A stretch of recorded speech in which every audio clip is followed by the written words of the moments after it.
স্বাগত। আজকে বাংলাদেশে আপনাদের সঙ্গে আছে আমি খালেদ মহিউদ্দিন। নির্বাচন কমিশন গঠনের জন্য চূড়ান্ত তালিকা তৈরির কাছাকাছি সার্চ কমিটি রাজনৈতিক দলগুলোর নাম থেকে তৈরি হয়েছে সংক্ষিপ্ত তালিকা। কাল সার্চ কমিটি বৈঠক, এসব নিয়ে আজকে আলোচনা। কমিটি থেকে কমিশন কথা বলতে স্টুডিওতে আছেন ঢাকা বিশ্ববিদ্যালয়ের প্রাণ রসায়ন ও অনুপ্রাণ বিজ্ঞান বিভাগের অধ্যাপক ডক্টর মামুন আহমেদ, আছেন সুচিন্তা ফাউন্ডেশনের চেয়ারম্যান মোহাম্মদ আলী আরাফাত এবং গণসংহতি আন্দোলনের প্রধান সমন্বয়কারী জুনায়েদ সাকি আছেন আমাদের সঙ্গে। স্বাগত আপনাদের। ডক্টর মামুন আহমেদ, আমরা এবার দেখছি নির্বাচন কমিশন গঠনের জন্য অনেকগুলো প্রক্রিয়ার মধ্যে দিয়ে কাজটি সম্পন্ন করার চেষ্টা করা হচ্ছে। অনেক সার্চ কমিটি হয়েছে, বিশিষ্টজনদের সাথে কথা চলছে, রাজনৈতিক দলগুলোর কাছ থেকে নাম চাওয়া হয়েছে এবং বলা হচ্ছে যে তালিকা দেওয়া হয়েছে তার বাইরে থেকেও নাম আসতে কোনো অসুবিধা নাই। এতগুলো ধাপ যে পার হচ্ছে এর ব্যাপারে আপনার পর্যবেক্ষণ বা মতামত এটা জানতে চাইবো, যে সরকারের সদিচ্ছার প্রমাণ এটি কি? অনেক রসায়ন প্রক্রিয়া, অনেক রসায়ন বিভাগে তার জন্য মনে সুবিধা হবে না, সরকারের সদিচ্ছার প্রমাণ কিনা সেটা আসলে এই মুহূর্তে বলা যাবে না। সেটা আসলে বলতে হলে আরেকটু সময় আমাদেরকে অপেক্ষা করতে হবে। এটার আউটকামটা কি হয় ফল দেখে বলা যাবে নিশ্চিতভাবে আসলে। হ্যাঁ, তবে আপনি যে প্রক্রিয়ার কথা বললেন সার্চ কমিটি, এবং এটা নতুন নয়, কিন্তু এর আগে তো 2012 সালে যে কমিটিটা হয়েছিল অলমোস্ট একই পদ্ধতিতে এবং প্রায় একই ধরনের কিভাবে কাজ করেছে সেটা আমরা খুব ভালো জানি। সার্চ কমিটি গঠিত হয়েছে এবং তারা একসময় নিয়োগ দিয়ে দিয়েছে। এবার অনেক ধরনের আলাপ আলোচনা এবং নির্বাচন কমিশনের যারা কাজ করবে তাদের নিয়ে এত কথা আমি আসলে এর আগে কখনো বেশি এটা শুনি নাই। আমার যতদূর মনে পড়ে যে 2001 সালে জনাব সাইদকে নির্বাচিত করা হলো প্রধান নির্বাচন কমিশনার এবং বিএনপি একটি হরতাল দিল তার বাড়ি গোপালগঞ্জ বলে। না, এর একটা প্রেক্ষাপট আছে। খুব স্বাভাবিকভাবে এর আগে যে নির্বাচন কমিশনটা ছিল, সেই নির্বাচন কমিশনের সময়কালে যে নির্বাচনগুলো হয়েছিল সেটা কি এক্সপেরিয়েন্স সেটা আমাদের সবারই জানা আছে। না, as a matter of fact নির্বাচনের যে একটা পদ্ধতি, সেই পদ্ধতিটা এত বেশি বিতর্কিত হয়েছে, নির্বাচন পদ্ধতি বলে আসলে কোনো কিছু আছে সেটা আসলে সাধারণ মানুষের আপনি 14 ফেব্রুয়ারি আপনি নির্বাচনের কথা বলেন, 5 ফেব্রুয়ারি 5 জানুয়ারি নির্বাচনের কথা বলেন, তার পরবর্তীতে স্থানীয় সরকার নির্বাচনগুলোর কথা বলেন, যা কিছু বলেন, দুই একটা নির্বাচন ছাড়া অধিকাংশ নির্বাচনের রকিবউদ্দিন কমিশনের খুব বেশি কিছু করার ছিল কিনা? নিশ্চয়ই ছিল। আমি তো সবসময় একটা কথা বলি, নির্বাচন মানে হচ্ছে সুষ্ঠু নির্বাচন। আপনি যখন দেখবেন যে সুষ্ঠু নির্বাচন করা সম্ভব হচ্ছে না, তখন আপনি আপনার দায়িত্বটা প্রপারলি পালন করেছেন কিনা, দ্যাট ইজ ভেরি ইম্পর্টেন্ট। সুষ্ঠু নির্বাচন কেন হচ্ছে? মানে একটি দল নির্বাচন প্রতিহত করার ঘোষণা দিয়েছে সেজন্য? নো, সেজন্য না। সেজন্য হচ্ছে নির্বাচন প্রক্রিয়াটা যাতে প্রশ্নবিদ্ধ হয় সেটার জন্য আগে থেকে পদ্ধতি গ্রহণ করা হয়েছিল। এটাই হচ্ছে প্রধান বিষয়। আপনি লক্ষ্য করুন, সেটা হচ্ছে বিনা প্রতিদ্বন্দ্বিতা নির্বাচনের ক্ষেত্রে নো, নিরপেক্ষ নির্বাচনের একটা পদ্ধতি আমাদের ছিল।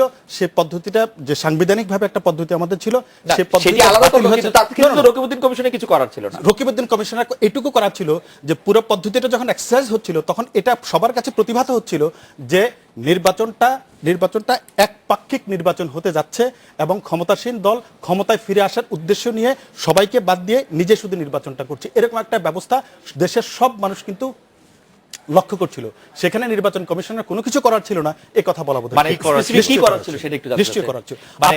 মানে আমি ঠিক বুঝছি না যে মানে সুপ্রিম কোর্ট থেকে বলা হলো যে নির্বাচন আর তত্ত্বাবধায়ক সরকার থাকবে না, তো তত্ত্বাবধায়ক সরকার ব্যবস্থা সংসদ বাতিল করে দিল, নির্বাচন কমিশন সেক্ষেত্রে কি বলবে? আপনি আমাকে একটা কথা বলেন, জি একটা সিম্পলি একটা কথা বলেন। জি, আপনি নির্বাচন কমিশন নির্বাচনের আয়োজন করবে, ঠিক আছে, সরকারের পক্ষ থেকে সকল ধরনের সহযোগিতা করা হবে, এটাই তো ব্যবস্থা।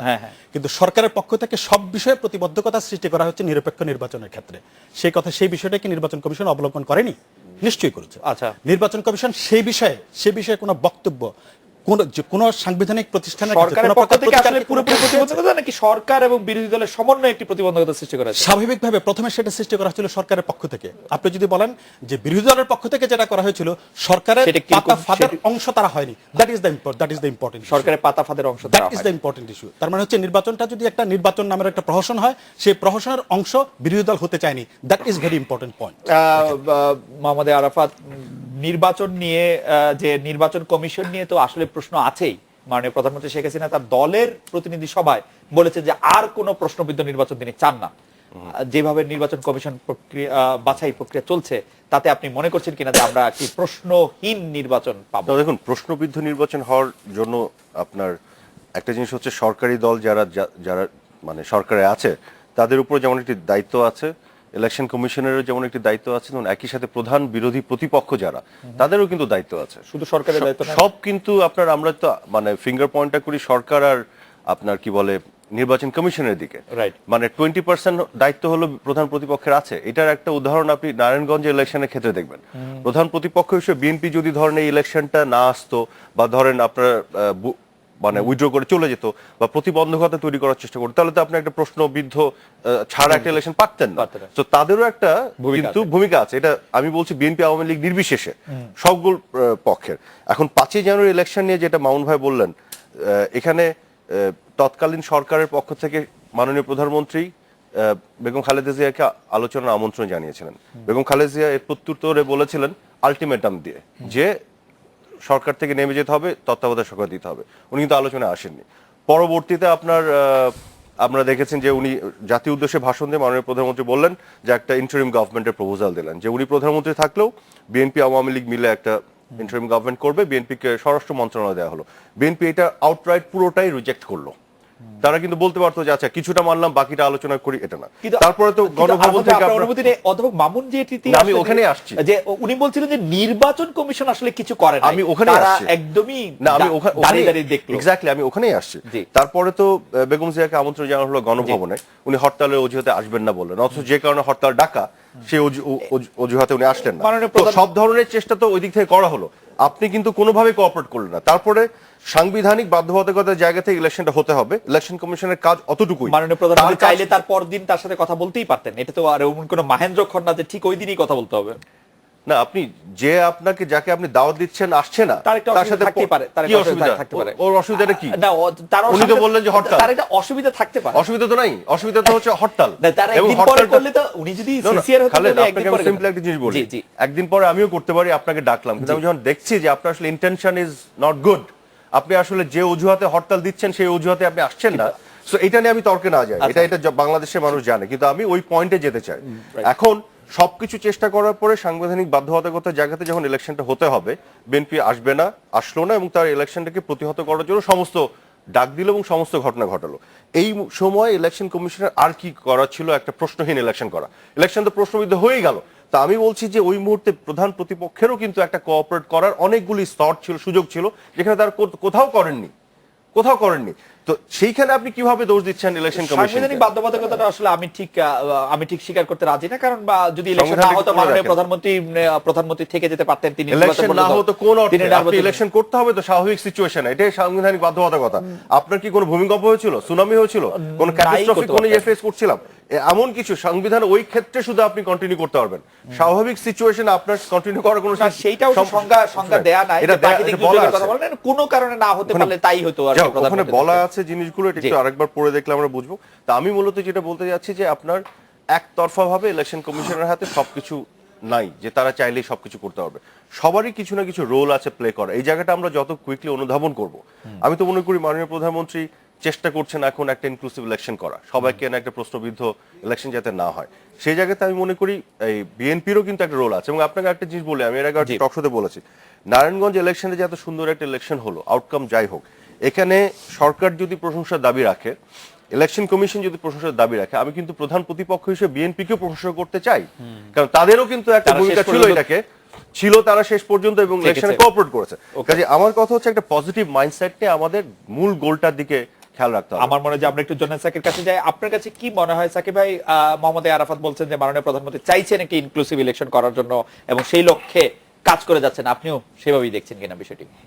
না, ধন্যবাদ আপনাকে। প্রথমত প্রশ্নবিদ্ধ যাতে না হয় এই কথাটার মধ্য দিয়ে তার মানে প্রশ্নবিদ্ধ নির্বাচন হয়েছে এটা আসলে স্বীকার করা হয়। এবং মাননীয় প্রধানমন্ত্রী সম্ভবত নির্বাচনের কয়েকদিন আগে টেলিভিশনে একটা জায়গায় সমস্ত টেলিভিশনে প্রচারিত হয়েছিল, তিনি বলেছিলেন যে এটা সাংবিধানিক ধারাবাহিকতার নির্বাচন, কাজেই একটা আরো ইনক্লুসিভ নির্বাচন সামনে আসছে। কিন্তু সেটা যে এই ধারাবাহিকতার নির্বাচন যে 5 বছর চলবে, একদম এক্স্যাক্টলি মনে আছে প্রধানমন্ত্রী শেখ হাসিনা কি বলেছিলেন ওই নির্বাচনের আগে 2014 সালে 5 জানুয়ারি নির্বাচনের আগে তিনি বলেছিলেন যে সাংবিধানিক কারণে আমাদের নির্বাচনটি করতে হবে। তো এর পরের কথা বলেছেন যে একটা মানে আরো ইনক্লুসিভ, সবাইকে নিয়ে নির্বাচন হবে। এবং মধ্যে আরো কিছু কথা বলছেন, সেটা পরে বলছি। টেলিভিশনে যতটুকু প্রচারিত পুরো বক্তৃতা কিন্তু এরপরে আরো কিছু বলেছেন, কিন্তু মূল কথাটার এসেন্সটা কি কথা এক্স্যাক্টলি এটা তো পরীক্ষার ব্যাপার না। ব্যাপারটা হচ্ছে যে এই নির্বাচনটা ইনক্লুসিভ নির্বাচন হয় না, কাজে একটা ইনক্লুসিভ নির্বাচন হবে। কিন্তু সেটা তার মানে প্রশ্নবিদ্ধ নির্বাচন নিয়ে 5 বছর চলবে, সেটা কিন্তু ওইখানে ওই কথার মধ্যে দিয়ে প্রকাশিত হয়নি। কিন্তু পরবর্তীকালে এটা কিন্তু সবাই অস্বীকার করেছেন। আজকে উনি হয়তো একটু বললেন যে না এটা মাননীয় প্রধানমন্ত্রী বলেছেন, কিন্তু বহু টকশোতে কিন্তু এটা অস্বীকারের ব্যাপার ঘটেছে, না এরকম কিছু বলেনি নাই। তা এই বিষয়ে আমি সাকিব তর্কে ভাই, না আপনি- যাচ্ছি, আমি সাকিব যে ভাই, জায়গাতে সাকিব ভাই, তর্ক করার জন্য না, ইনক্লুসিভ নির্বাচনের কথা প্রধানমন্ত্রী শেখ হাসিনা যেটি বলেছেন সেটি করার ক্ষেত্রে মোহাম্মদ আরাফাত যে কথাটি তুললেন সেটিতে বিরোধী দলের, বা আমি যদি একদম স্পেসিফিকলি বলি বিএনপির কোনো কিছু করার দরকার ছিল কিনা না, ইনক্লুসিভ ইলেকশন করার জন্য? এবার আমরা আমি- ধরে নেই যে 2015 আচ্ছা, সালে ঠিক আছে, আমাদের আমি এই ছিল। কথাটাই বলতে জি, চাচ্ছিলাম যে কারণে তত্ত্বাবধায়ক সরকার পদ্ধতি বাতিল হলো, রাইট, বল প্লিজ। তার আগের কথাটা হচ্ছে যে কারণে তত্ত্বাবধায়ক সরকার এসেছিল, হ্যাঁ, হ্যাঁ। কি কারণে এসেছিল? যে বাংলাদেশে একটা মানে যথাযথ নির্বাচন করা, দলীয় সরকারের অধীনে যথাযথ নির্বাচন করার মতো অবস্থা নেই, নানানভাবে দলীয়করণ হয়, নির্বাচনকে দখল করার চেষ্টা করা হয়, ইত্যাদি ইত্যাদি। তাহলে ওইটার একটা প্রেক্ষাপটে কিন্তু তত্ত্বাবধায়ক সরকারের ফর্মুলাটা এসেছিল এবং সেটা বাংলাদেশে কয়েকটি নির্বাচন করলো। তাহলে মানে যে কারণে তত্ত্বাবধায়ক সরকার এসছে সেই কারণটাকে কোনোভাবে অ্যাড্রেস না করে তত্ত্বাবধায়ক সরকার বাতিল করে আবার আগের জায়গায় ফেরত যাওয়ার মধ্যে দিয়ে কিন্তু পরিস্থিতি কোনো বদলালো না। কিন্তু সাকিব ভাই, আপনি এইটা কি- কিন্তু খুব গুরুত্বপূর্ণ কিন্তু একটা সাকিব- জায়গা। কিন্তু সাকিব ভাই, আপনি কি এটা আসলে খুব বলছেন কিনা? আমার কাছে মনে হয় যে সেই ব্যবস্থাটাকে অ্যাড্রেস করা হয়েছে। তো প্রধানমন্ত্রী শেখ হাসিনা বিএনপি কে বলেছেন আপনারা এসে সরকারের গঠন করুন, আপনারা আপনাদের পছন্দ মতো মন্ত্রণালয় Interim নিন, government আপনারা করো। প্রতিষ্ঠানগুলিকে শক্তিশালী করুন। জিল্লুর রহমান সাহেব ওনাদেরকে আচ্ছা, ডেকে আসছি, বলেছেন। আসছি। আপনি জি, মানে আপনি তো এই- সবকিছু এগুলোতে address দিচ্ছেন, করেন। জি, আপনি তো সবকিছু দিচ্ছেন, এগুলো হচ্ছে কোনো কনস্টিটিউশনাল প্রসেস না, এগুলো কোনো মানে শাসনতান্ত্রিক পদ্ধতিগতভাবে কোনো কিছু ডেভেলপ করেনি। তখন আপনি ওনারা ক্ষমতায় সংসদ- আছেন, আপনি একটা জিনিস দিলেন, না, তখন ওরা যখন সংসদে ছিলেন, দেয় কেউ, সংসদে আলোচনার শোনেন, কথা অধিকার বলেছেন। যখন কেউ দেয় তখন বুঝতে হবে যে আসলে অধিকার এখানে সমতা প্রতিষ্ঠা হয়নি। এখানে আমার যে কথাটা আমি প্রথমে শেষ করি সেটা হচ্ছে যে বাংলাদেশের শাসনতন্ত্র, এই কথাটা আমরা বহু জায়গায় আমরা আলোচনা করেছি, কথাটা বারবার তোলা দরকার Right. যে বাংলাদেশের শাসনতন্ত্র যেভাবে তৈরি হয়েছে তার মধ্যে যে ক্ষমতা কাঠামোটা আছে ওইখানে ক্ষমতার কোনো মানে কি বলে যে ভারসাম্য নাই। এখন এখানে বিষয়টা হচ্ছে যে একটা নির্বাচন করার জন্য তো কেবল নির্বাচন কমিশনই একমাত্র প্রতিষ্ঠান না, তাদের অত্যন্ত গুরুত্বপূর্ণ ভূমিকা আছে। কিন্তু নির্বাচন কমিশনের সময় নির্বাচনকালীন সরকার কি ভূমিকা নেবে, তারা কি রুটিন জায়গায় থাকবে না তারা কর্তৃত্বপরায়ণ জায়গায় থাকবে, এটা খুব গুরুত্বপূর্ণ। দুই হচ্ছে অন্যান্য প্রতিষ্ঠান যেমন আদালত, যেমন বাংলাদেশের প্রশাসন, সেনাবাহিনী এবং আইন শৃঙ্খলা বাহিনী, তারপরে ধরেন মিডিয়া, এগুলো প্রত্যেকটারই কিন্তু একটা গুরুত্বপূর্ণ ভূমিকা আছে। তাহলে এই সবগুলো জায়গায় ক্ষমতার ভারসাম্য সৃষ্টি হওয়ার জন্য বাংলাদেশে যে মানে সমস্যাটা হচ্ছে সেটা হচ্ছে যে আমাদের সংবিধানের ক্ষমতা কাঠামো অত্যন্ত মানে মনোপলিস্টিক, মানে একজনের হাতে সমস্ত ক্ষমতা কেন্দ্রীভূত হয়েছে এবং ৪৫ বছরে এটা সমগ্র কাঠামোগুলোকে ওই একেবারে যাকে বলে রাষ্ট্র, সরকার, দল একাকার হয়ে গেছে। সাকিব ভাই, আমি এবং এই সত্য আজকে কেউ অস্বীকার করবে না। সাকিব ভাই, আমি তাহলে খুব- এটা না, না, কিন্তু সাকিব ভাই, এটাকে কোনো সাকিব ভাই, এই সত্য আমার আমাকে- বক্তব্যটা শেষ করতে দেন। না, সেটা হচ্ছে এটা কেবলমাত্র আওয়ামী লীগ কিংবা ব্যক্তিগতভাবে শেখ হাসিনার সমস্যা নয়, Okay. এটা একটা শাসন ব্যবস্থার সমস্যা। এটা যতক্ষণ না আমরা চিহ্নিত করতে পারছি, এখানে যেই যাবে সেই এই সমস্ত বাংলাদেশের কিছু শাসন এককেন্দ্রিক ব্যবস্থায় করার- নির্বাচনকালে আদালতের ক্ষমতা খর্ব করে এমন কি আছে? পুরো আদালত থেকে শুরু করে এই পুরো প্রশাসন থেকে শুরু করে আইন শৃঙ্খলা বাহিনী মানে থেকে শুরু করে, আদালতের নির্বাচন ক্ষমতা কেমনে কমিশন খর্ব থেকে হবে? শুরু করে নির্বাচনের সময়? সমস্ত কিছুই যখন মানে ক্ষমতার আদালত কি নিয়ন্ত্রণ করে তখন নির্বাচন? আচ্ছা, বাংলাদেশে ধরুন এবার আপনি মিডিয়াকে শাসনতন্ত্র কে আলোচনায় নিয়ন্ত্রণ করতে যাবেন, বলেছে? পুরো প্রক্রিয়াটাতে বাংলাদেশের সমস্ত এই রাষ্ট্রপতি থেকে শুরু করে মানে আমাদের আদালত থেকে শুরু করে নির্বাচন কমিশন থেকে শুরু করে সবকিছুই তো আসলে বা কার্যত প্রধানমন্ত্রীর কর্তৃত্বাধীন। না, আদালত সবকিছু নিয়োগ কিভাবে হয়, আপনি নিয়োগটাকে আজকে যে বললেন যে মাননীয় প্রধানমন্ত্রী বলেছেন, এর আগে আমি একটা টেলিভিশন টক শোতে বলেছি, নিয়োগ তো আমেরিকার প্রেসিডেন্টও দেয়। রাষ্ট্রপতি যে পদক্ষেপ গ্রহণ করবেন আওয়ামী লীগ তা মেনে নেবে। এটা সাংবিধানিক অর্থ কি? সাংবিধানিক অর্থ হচ্ছে আমি যে পদক্ষেপ গ্রহণ করব তবে তা আমার আওয়ামী লীগ মেনে আমার নেবে। কাছে আমি এটিকে প্রধানমন্ত্রী আমি কনসেপ্ট আপনার- ছাড়া প্রেসিডেন্ট কিছু করতে পারবেন না। না, ঠিক আছে, আচ্ছা, আপনি কিন্তু দুজন আদালত কিন্তু একদমই বাইরে। না, আপনি দুটো প্রতিষ্ঠান মিডিয়া, বলছেন না যে পাবলিক সার্ভিস কমিশন কিংবা ইত্যাদি, মিডিয়া। প্রত্যেকটা সাংবিধানিক প্রতিষ্ঠানের নিয়োগ প্রক্রিয়া, প্রত্যেকটা সাংবিধানিক প্রতিষ্ঠানের নিয়োগ প্রক্রিয়া কিন্তু এক্সিকিউটিভ অর্ডারের মতো।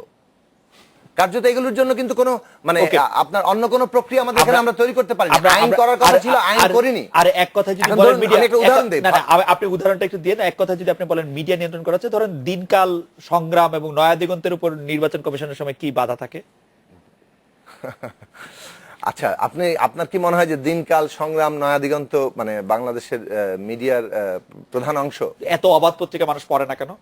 কোথায় অবাধ পত্রিকা? মানে প্রধান অংশ না কেন, তারা অবাধ, তো তাদের উপরে তো কোনো বাধা থাকে না। না, বাধা না থাকলেই যে পত্রিকা পড়া না পড়া নির্ভর করে তা তো না। না, তো আমরা তো পত্রিকার credibility আরো মুক্ত অনেকগুলো মিডিয়ার জিনিসের কথা উপর বলছি। নির্ভর করে। যাই হোক, প্রফেসর মামুন নিশ্চয়ই আরো কিছু বলবেন। আমরা একটা বিরতি নিচ্ছি, বিরতির পর ফিরে এসে প্রফেসর মামুনের মতামত জানতে চাইবো যে আসলে নির্বাচন কমিশন, আমরা যত বলছি এটি সুষ্ঠু নির্বাচন হতে হলে বিএনপি বারবার বলছে নির্বাচনকালীন এটি সহায়ক সরকারও লাগবে, এই বিষয়টা আপনার মতামত আমরা একটু জানতে চাইবো।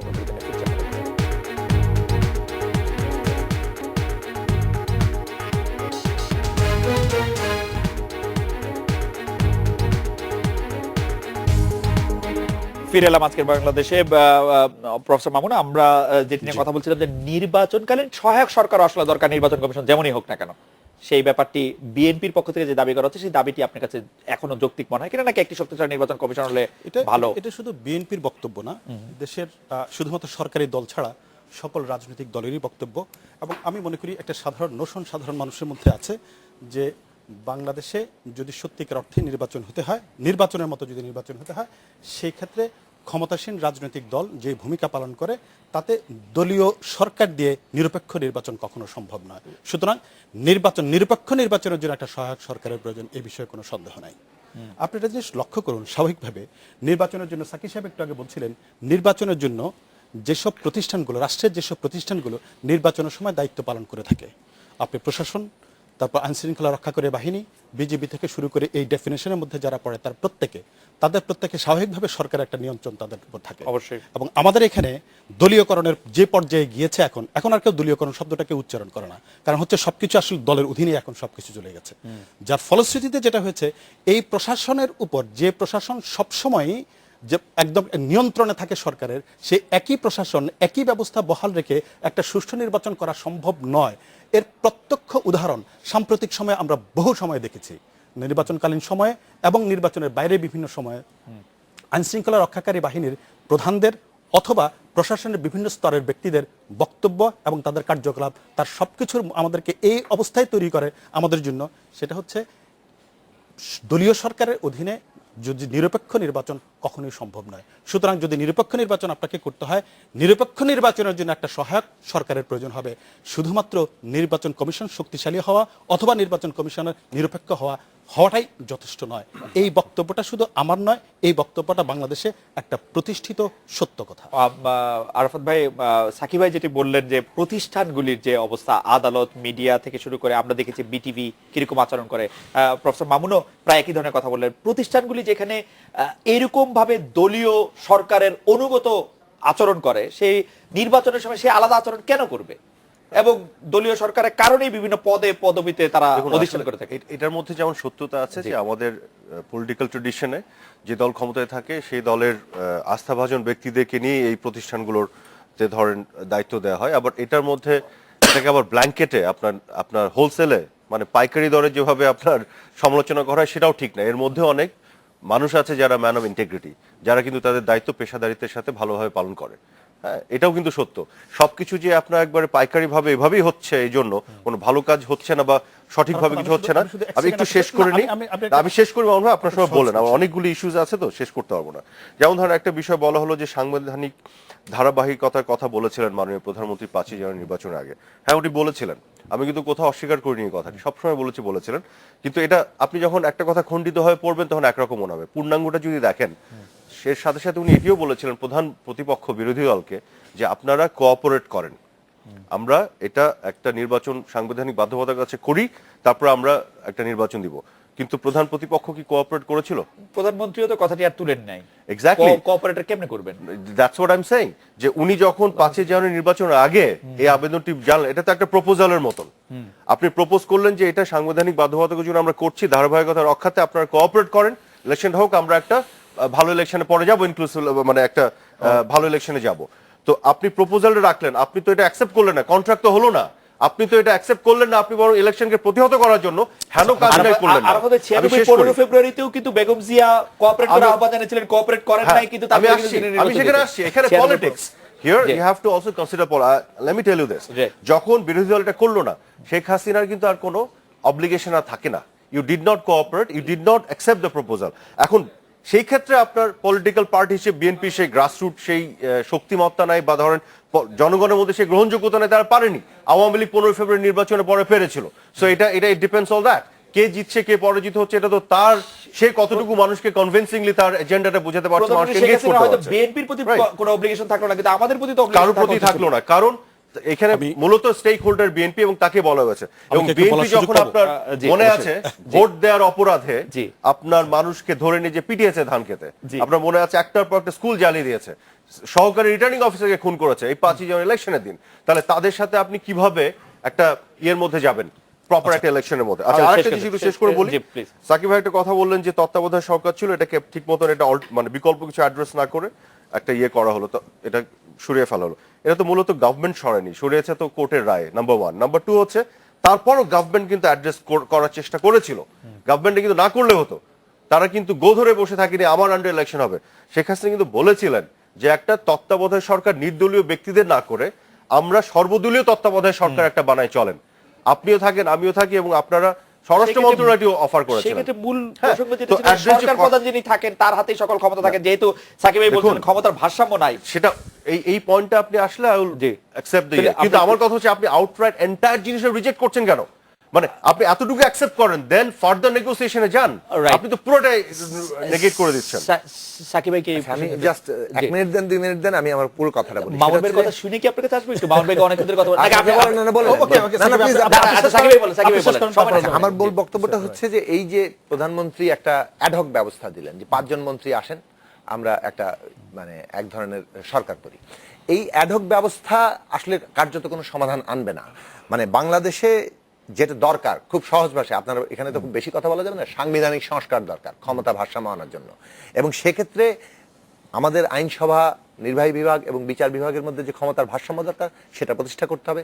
রাষ্ট্রপতিকে প্রজাতন্ত্রের ক্ষমতার মানে জায়গা করতে হবে, তার ক্ষমতা মানে কিভাবে প্রধানমন্ত্রীর নেতৃত্বে পরিচালিত হবে সেটা ব্যবস্থা করতে হবে। কিন্তু সমস্ত ক্ষমতা তো প্রজাতন্ত্রের ক্ষমতা তো প্রধানমন্ত্রীর হাতে ন্যস্ত হয়েছে। দুনিয়ার কোনো গণতান্ত্রিক দেশগুলোতে কিন্তু এই জায়গাগুলো একটা খুব গুরুত্বপূর্ণ বিষয়। তাহলে আমরা এই যে প্রধানমন্ত্রীর হাতে সমস্ত ক্ষমতা ন্যস্ত করলাম এবং বাকি সবকিছুকে কার্যত তার অধীনস্থ করে ফেললাম, এর ফলে ক্ষমতার আর কোনো ভারসাম্য নেই। 45 বছরে রাষ্ট্র সরকার দল একাকার হয়েছে, কথাটা আবার রিপিট করলাম আমি। এই জায়গাটা কোনো বদলের কিন্তু কোনো লক্ষ্য আওয়ামী লীগের দিক থেকে নেই, বিএনপির দিক থেকে নেই। খেয়াল করুন, নির্বাচন কমিশন, এই যে ইয়াজউদ্দিন সাহেবের যে সরকার 2007-8 ইয়ে করলো, সেই সরকার কিন্তু শেষের দিকে এসে নভেম্বর মাসে সম্ভবত 2008-এ নির্বাচন কমিশনের কতগুলো ক্ষমতার বিষয়ে 2006 মানে আপনি কি বলছেন 2008-এ মানে কি নির্বাচনের আগে?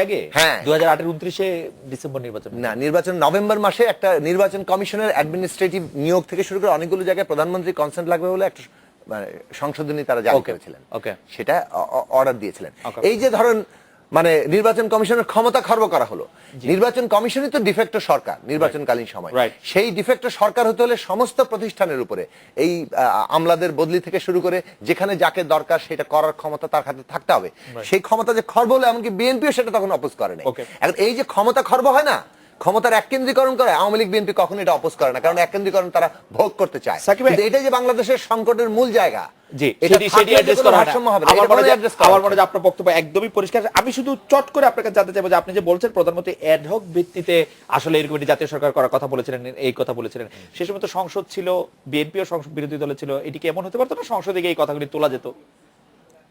কেন সেটা তো- আপনি অ্যাডহক বলছেন? সেটা তো এখন সংসদে না, আমরা না, ছিলাম কেন না, আপনি ফলে- অ্যাডহক বলছেন? তিনি তো এইটি সংসদে আইন করে বাস্তব, সেই কথা তো তিনি বারবার বলছিলেন যে আসেন সংসদে এটি আলোচনা করে। এবং বিএনপি, আপনার মনে থাকবে, বিএনপি একটি প্রস্তাবও দিয়েছিল অ্যাডভোকেট ব্যারিস্টার মাহমুদ্দিন খোকন যে এটি নিয়ে আলোচনা করা, পরবর্তী তিনি ফিরিয়ে নিয়ে যান। হ্যাঁ, মানে আপনার নিশ্চয় প্রথম মনে কথা থাকবে হচ্ছে যে এটি। এই আওয়ামী লীগ বিএনপির দিক থেকে ক্ষমতার যে একটা আচ্ছা, ভারসাম্যপূর্ণ সেটাই। অবস্থা, এ নিয়ে কোনো প্রস্তাবনা কিন্তু নাই। ও, তাহলে তারা কোনো একটা খালি ক্ষমতায় যেতে চান এবং বৈশা পড়লে তারপর আর ছাড়তে চান না। প্রফেসর মামুন অনেকগুলি বিষয় আসলে নোট নিয়েছে। প্রফেসর মামুন, আমরা একটা বিরতি নিয়ে আসি। আমরা একটা বিরতি নিয়ে এসে আপনাকে আমরা শুনতে চাই।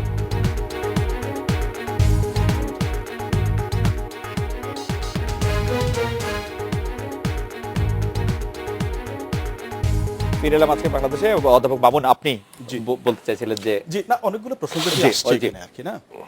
দেখুন, প্রথম একটা কথা আসছে যে আদালতের রায়ে তত্ত্বাবধায়ক সরকার ব্যবস্থাটা বাতিল করা হয়েছে। আমি সরকারই তো বাতিল করেছে, আদালতের রায়কে সেটাকে রেফারেন্স হিসেবে ধরে সরকারই তো বাতিল করেছে। তত্ত্বাবধায়ক সরকার ব্যবস্থা নিরপেক্ষ নির্বাচনের একটা ব্যবস্থা তো ছিল, তাই সরকার যখন সেই ব্যবস্থাটা বাতিল করে তখন সরকার একটা নৈতিক দায়িত্ব হয় এর বিপরীতে আরেকটা ব্যবস্থা তৈরি করা যাতে করে নিরপেক্ষ নির্বাচনটা নিশ্চিত হয়। রাইট, ঠিক আছে, কিন্তু সেরকম নিরপেক্ষ নির্বাচন নিশ্চিত হওয়ার মতো কোনো ব্যবস্থা আমরা তখন দেখিনি।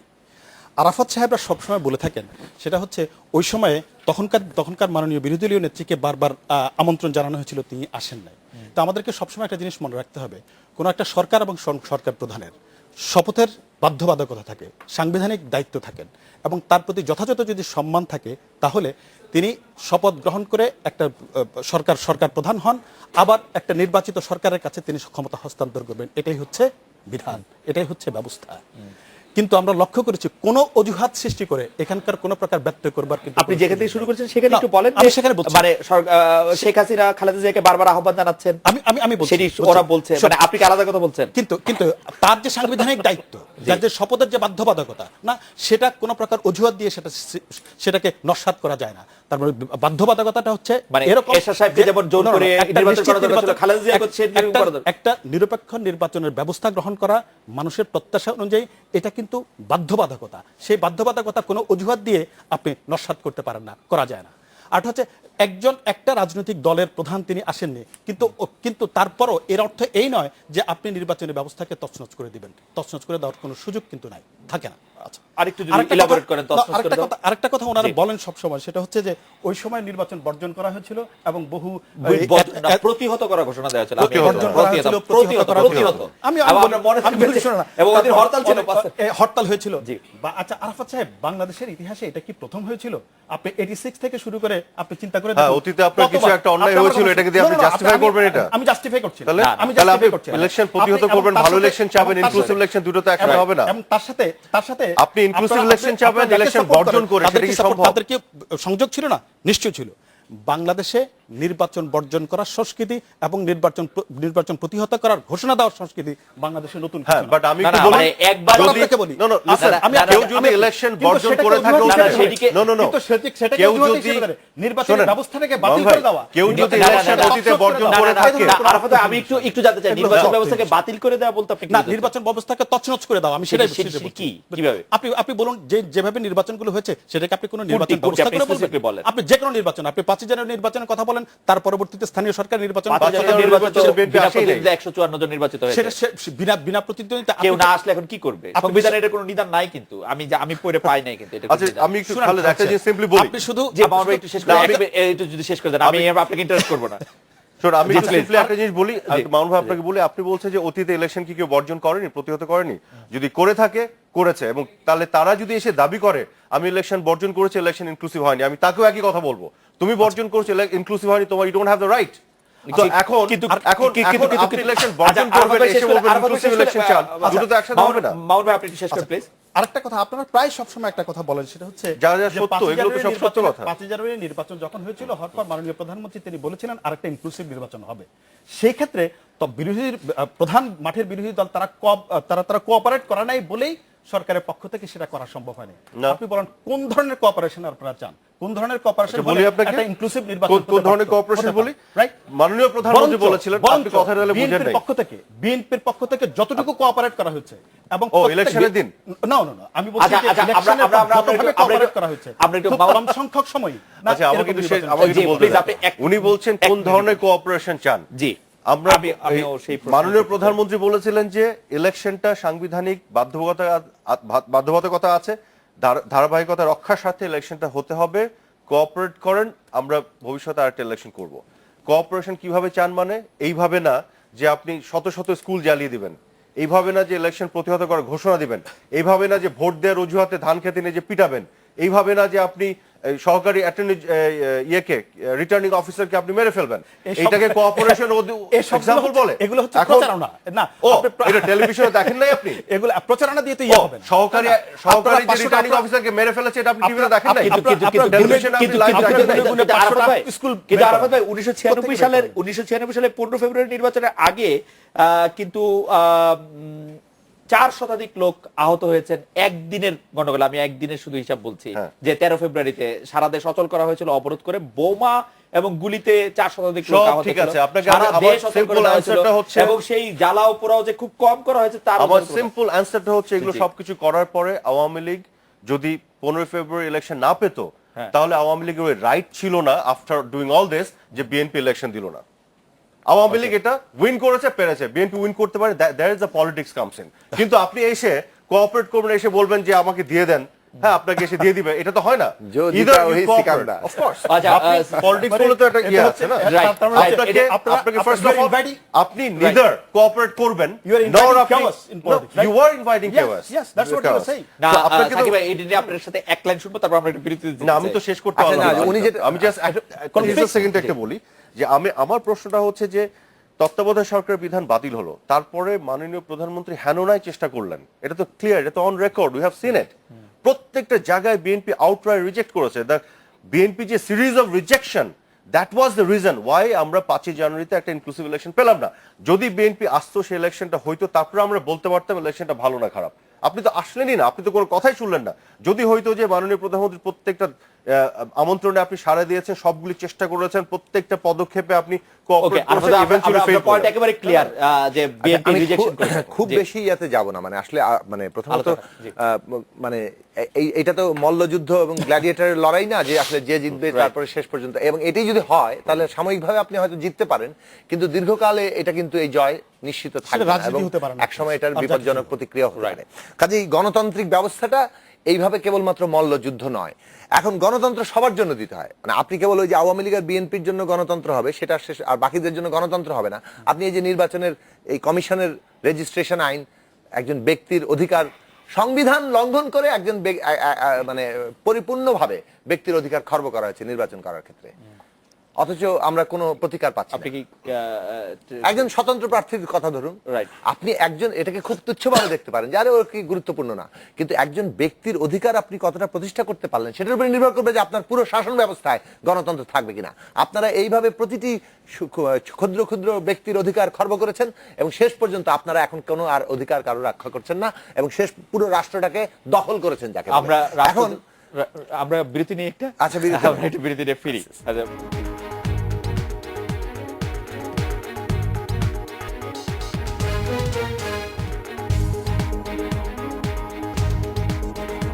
বিরতির পর ফিরে এলাম। আজকে বাংলাদেশে আবার একটু কমিশন গঠনে ফিরে আসি।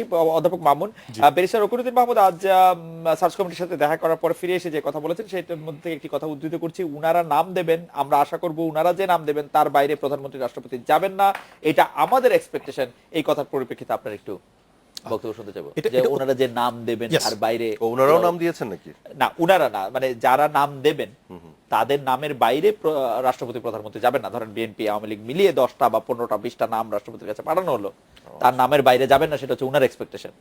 এখানে গুরুত্বপূর্ণ বিষয় হচ্ছে সার্চ কমিটি যেটা করবেন সেটা হচ্ছে 10 জনের নামের একটা তালিকা চূড়ান্ত তালিকা তৈরি করবেন, এবং সেটা মহামান্য রাষ্ট্রপতির কাছে পাঠাবেন। উনি তার মধ্য থেকে 5 জনকে নিয়োগ দিবেন, Right. তাই তো? এই হচ্ছে সিস্টেম। কিন্তু এখানে হচ্ছে সাংবিধানিক একটা বাধ্যবাধকতা আছে, সেটা হচ্ছে মাননীয় প্রধানমন্ত্রীর সাথে ওনার পরামর্শক্রমে মাননীয় মহামান্য রাষ্ট্রপতিকে সেই সিদ্ধান্তটা গ্রহণ করতে হবে। সেখানে সেই দৃষ্টিকোণ থেকে বোধহয় আপনি যার কথা বলেন, এই কথাটা বলেছেন, সেটা হচ্ছে যে সার্চ কমিটির পক্ষ থেকে যে যাদের নাম বলা হবে এর বাইরে থেকে কোনো কিছু ইনক্লুড করা হবে না।